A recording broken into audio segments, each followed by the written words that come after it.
तो हमारी समस्याओं का हल ये है। अब ये हल है संघ, ठीक है। अब संघ क्यों है? क्योंकि हमारे पास एक लक्ष्य है। लक्ष्य जो है हमारे पास क्या है? हमने बनाया लक्ष्य सत्ता, है ना, लेकिन ये हमारा लक्ष्य नहीं है। ये लोभी और लालची लोगों का सत्य है, वो लक्ष्य है। भगवान बुद्ध का लक्ष्य क्या था? भगवान बुद्ध का लक्ष्य क्या था? है? हाँ, कल्याण। सबका कल्याण करना उनका लक्ष्य था, ठीक है। तो कुछ लोग बोलते हैं वो बहुत बड़े सामाजिक कार्यकर्ता थे, ऐसे बोलते हैं ना। वो बहुत बड़े अर्थशास्त्री थे, ऐसे ही बोल देते हैं। वो बहुत बड़े राजनेता थे, राजा थे, ऐसे भी बोल देते हैं। लेकिन वो गलत भी नहीं बोलते। कैसे नहीं गलत बोलते और कैसे सही बोलते और कैसे गलत बोलते हैं, इस बात को सोचने की जरूरत है। अब मैं एक जो है लकड़ी का टुकड़ा लेकर आया, ये मान लो मैं प्लाई का बोर्ड ले आया 8x4 का, ठीक है। लाया किस लिए था मैं? क्या मुझे दरवाजा बनाना है इसमें से, ठीक है। अब दरवाजा बनेगा 6x3 का, ये दरवाजा बन गया। ये लकड़ी बच गई, इससे मैंने क्या करा? एक स्टूल बना दिया, ठीक है। लक्ष्य क्या था हमारा? दरवाजा बनाना। और दरवाजा बनाने के लिए जो लकड़ी लाए थे उसमें से एक स्टूल भी बन गया, तो वो क्या हुआ? वो बाई प्रोडक्ट हो गया, है। ये हो गया लक्ष्य, ये हो गया बाई प्रोडक्ट। यानी कि जो लक्ष्य के प्रतिफल होते हैं उसे बाई प्रोडक्ट कहते हैं। लक्ष्य कुछ और था, जब उसको करने चले तो उसके बाई प्रोडक्ट के रूप में और भी कार्य होने लगे। तो भगवान बुद्ध का लक्ष्य था कल्याण करना, और जब वो कल्याण करने के लिए लोगों के दिमाग को शुद्ध कर रहे थे, उनके भीतर से काम, क्रोध, मोह, लोभ, द्वेष, तृष्णा, ईर्ष्या, राग, जितने भी विकार होते थे, जब उनको विजय पाने के लिए प्रेरित करते थे और लोग ऐसा करने लगते थे, तो क्या होता था? समाज को एक अच्छा राजा मिलता था जो कल्याणकारी है। ऐसे ही हुआ ना, राजा बिंबिसार, प्रसेनजीत और भी बहुत सारे राजा आए। तो जितने भी राजा शरण में आए वो धार्मिक हो गए, प्रजा का कल्याण होने लगा। फिर जो व्यापारी थे वो भी आए, धार्मिक हो गए, शोषण बंद हो गया, दान शुरू हो गया, लोगों का कल्याण शुरू हो गया। फिर समाज में जो ब्राह्मण, जो समाज में भेदभाव फैला रहे थे, असमानता फैला रहे थे, जातिवाद कर रहे थे, वो भी शरण में आए, वो भी शुद्ध हो गए। फिर समानता फैल गई, शुद्ध हो गया। कितने सारे काम एक लक्ष्य को प्राप्त करने पर प्राप्त हुए। तो ऐसे ही जब हम अपने जीवन में एक लक्ष्य बनाएंगे, और वो लक्ष्य क्या होगा?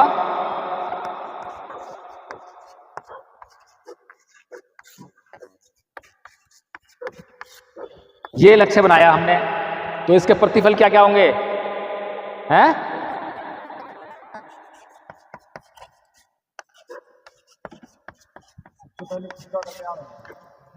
खुद का कल्याण तो हो गया होगा सबसे। ये क्या होगा? राजनीतिक सत्ता, ठीक है। हमारी समस्या है आज की नहीं है?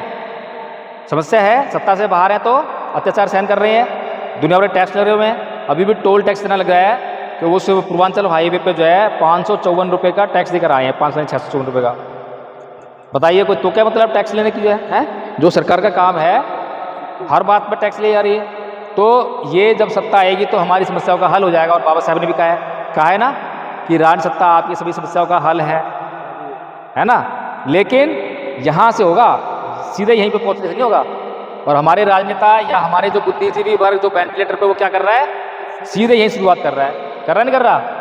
अरे भाई, हमारे आदमी को अभी MLA बनाने वाले लोग कौन है? बताओ कौन है? कौन चुनते हैं उसको? हिंदू चुनते हैं या मुसलमान चुनते हैं? बौद्ध चुनते हैं क्या? जब उस हमारे आदमी को बौद्ध लोग जो है चुन ही नहीं रहे हैं, जिनके पास ताकत ही नहीं, बौद्ध लोग चुने कहाँ? थोड़े से बौद्ध हैं, उनके आधार पर कैसे वो MLA बन जाएगा? जब हमारे आदमी पता है कि मेरे को जो है, जो मेरा चुनाव हुआ है, मैं MLA बनाऊं, मैं बौद्धों के आधार पर नहीं बना, मुझे हिंदुओं ने बनाया है, तो क्या करेगा? वो हिंदू मंदिर में जाएगा, हिंदुओं की बात करेगा। और बौद्ध चिल्लाएंगे, देखो वो हिंदू चला गया, बंद चला गया, चिल्लाएंगे हैं। क्यों चिल्ला रहे हैं? क्योंकि वो बौद्धों के वोट से MLA नहीं बना, बौद्धों के वोट से प्रधानमंत्री नहीं बना, बौद्धों के वोट से मुख्यमंत्री नहीं बना। तो क्या करना पड़ेगा? हमें जो है इस सत्ता को हासिल करना है। किस आधार पे? बौद्धों के वोट पर। तो बौद्धों का वोट कहाँ से आएगा? बस सीधी सी बात है, गांव को पूरे को बौद्ध बना दो, बौद्ध वोट हो जाएंगे। सिंपल सी बात है, काम आसान है मुश्किल है। और ये कि यही मार्ग है जो बाबा साहब ने बताया है ना। बाबा साहब सांस्कृतिक परिवर्तन करना है क्योंकि दो संस्कृतियों के बीच में युद्ध है। ठीक है जी। फिर क्या है दूसरा, आर्थिक स्वतंत्रता। अभी आपके जो जितने भी आर्थिक संसाधन हैं वो किसके हाथ में है? जिनके हाथ में आर्थिक संसाधन है वो आपका शोषण कर रहे हैं। कर रहे नहीं कर रहे हैं? और जो संविधान के माध्यम से आपको आरक्षण के जरिए जो नौकरियां मिली उनको भी उन्होंने क्या करा, बैकडोर से जो है छीनने का काम कर दिया कि ना रहेगा बांस ना बजेगी बांसुरी। क्योंकि सरकारी विभाग है इसलिए नौकरी देनी पड़ती है आरक्षण से, तो सरकारी विभाग को क्या कर दो, निजी कर दो। कर दिया ना काम खराब। तो जब आपका ये जो होगा तो आपका ये होगा और ये होगा तो ये वाली चीज़ें जो है आपकी मजबूत होने लगेंगी। या फिर क्या करेंगे आप जो है, जब आप संगठित हो जाएंगे तो आपने अगर एक दिन में 1 करोड़ लोग अगर संगठित हो गए और एक दिन में उन्होंने निर्णय लिया कि आज जो है अंबानी का जो फ़ोन चल रहा है उसको यूज नहीं करना, एक दिन में अगर एक दिन में यूज नहीं करो क्या होगा, ठप होगी ना।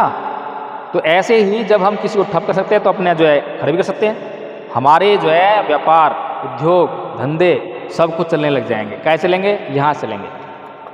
अभी हम दुकान खोल लें, एक आदमी बौद्ध होके दुकान खोल ले तो क्या होता है, हमारे ही लोग उससे कट जाते हैं, ये तो बौद्ध है, ऐसा ही है। और जब लड़का लड़की ढूंढते शादी के लिए क्या बोलते हैं लोग, क्या बोलते हैं कि बौद्ध लड़का वो चलेगा, ऐसे बोलते हैं, बौद्ध लड़की चलेगी। बताओ हद होगी। अरे भाई जो विश्व स्तरीय धर्म है जो मनुष्य का कल्याण करने वाले धर्म है, उसके बारे में लोगों की ऐसी धारणा। लोग तो ऐसा कहना चाहिए कि बौद्ध लड़का ही चाहिए, क्योंकि बौद्ध लड़का जो है उसके अंदर कोई भी खराबी नहीं होगी, हमारी लड़की सुखी रहेगी। बौद्ध लड़की चाहिए क्योंकि उसके अंदर कोई खराबी नहीं होगी, वो परिवार को सही तरह चलाएगी। ऐसा होना चाहिए, होना चाहिए। ये कमी किसकी बताओ? क्या भगवान बुद्ध की कमी है ये बाबा से कमी है? हमारी कमी है, क्योंकि हम लोग जो है धर्म को खाली जो है लेकर झंडा और नमो बुद्धाय जय भीम कर लिया। फैसिनेटिंग है ना जो अमित शाह जी कह रहे हैं, हम धरातल पे नहीं है। फिर ये हो गया आपका आर्थिक संपन्नता आ गई। और क्या है?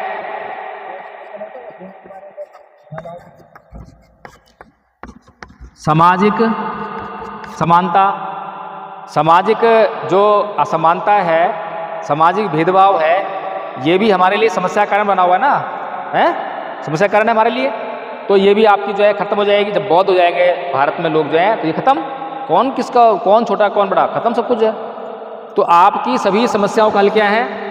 ये है। और अभी हमारा बुद्धिजीवी वर्ग जो है किसके लिए प्रयास कर रहा है? किसके लिए प्रयास कर रहा है? क्या इसके लिए प्रयास हो रहा है? कोई भी बौद्ध भिक्षु कर रहा है क्या? बताओ मुझे, कितने बौद्ध भिक्षु हैं जो ये प्रयास कर रहे हो?